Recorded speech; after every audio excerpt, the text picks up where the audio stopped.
আজকের রান্না মাছের মাথার ডাল।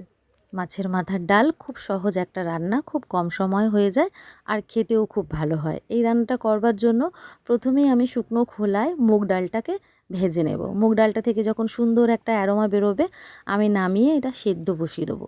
সেদ্ধর মধ্যে আমি দেবো নুন আর চেরা কাঁচা লঙ্কা। এটা সেদ্ধ হতে থাক, পাশের গ্যাসে আমি একটা কড়াই বসাবো। কড়াইতে দিয়ে দেবো সর্ষের তেল।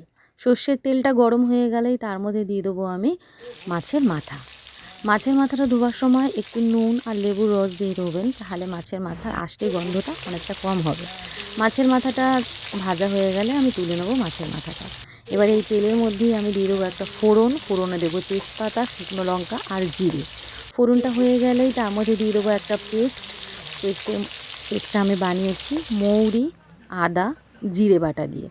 পেস্টটা দিয়ে দেবো, তার মধ্যে দিয়ে দেবো পরিমাণ মতন হলুদ, টমেটো কুচি, হিং, পরিমাণ মতন একটু নুন, একটু মিষ্টি। ভালো করে কষাতে থাকবো। আর এটা কষানো হয়ে গেলে তার মধ্যে দিয়ে দেবো সেদ্ধ করা ডালটা।